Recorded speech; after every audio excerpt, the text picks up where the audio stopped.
আসসালামু আলাইকুম রহমতুল্লাহি ওয়া বারাকাতুহু। আজকে একটি বিশেষ বিষয় শেয়ার করতে চাই, সেটি হলো আমেরিকাকে নিয়ে।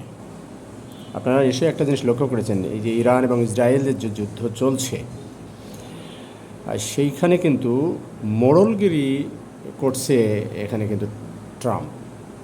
এর আগে আপনি খেয়াল করে দেখবেন আপনারা যে ভারত এবং পাকিস্তানের যে যুদ্ধ হয়, সেই যুদ্ধেও কিন্তু যুদ্ধ বাঁধিয়ে দেওয়ার পরে যখন দেখছে বেগতিক, তখন সে কিন্তু প্রস্তাব করছে, মধ্যস্থতা করছে এই যুদ্ধের, মানে একটা ফায়ারে যাওয়া। পরে কিন্তু সেটা ফায়ারে গেছে, ফায়ারের মাধ্যমে সেটা সমাধান।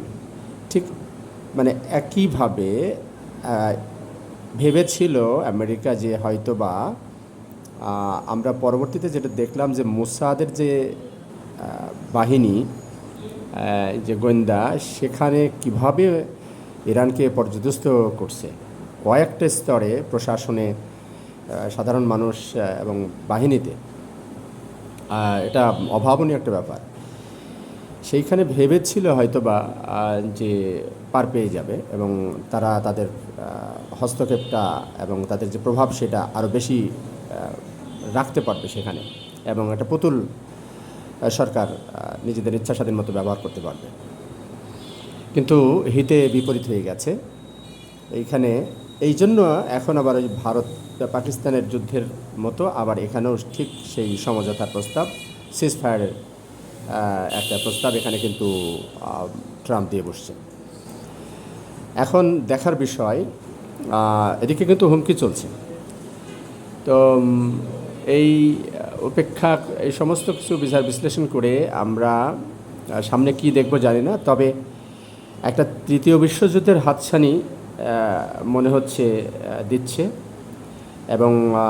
এবং আরেকটা জিনিস লক্ষণীয়, সেটা হলো যে মুসলিম বিশ্ব কিন্তু তারা এখন মৌন সমর্থন এবং সরাসরি সমর্থন এবং এক ধরনের এক প্ল্যাটফর্মে আসা, যে কারণে আমরা লক্ষ্য করছি যে মধ্যপ্রাচ্যে যে যুদ্ধ জাহাজগুলো, যে মার্কিন যে সমস্ত আছে ন্যাটোর এবং তুরস্কের যে ন্যাটো এবং মার্কিন বাহিনী যারা আছে, তাদেরকে সেখানে তারা তাদের পক্ষ থেকে যে কথা, সে কথা জানিয়ে দিয়েছে, এখানে তারা এটা ব্যবহার করতে পারবে না।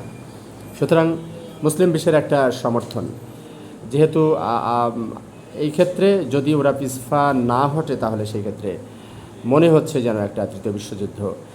এবং এখানে অনেকগুলো বিষয় জড়িত কিন্তু।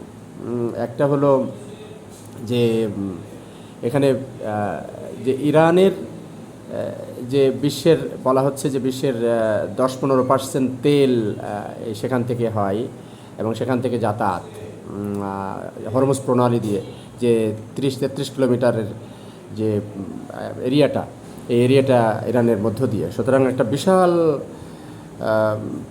ফ্যাক্টর এখানে কাজ করছে।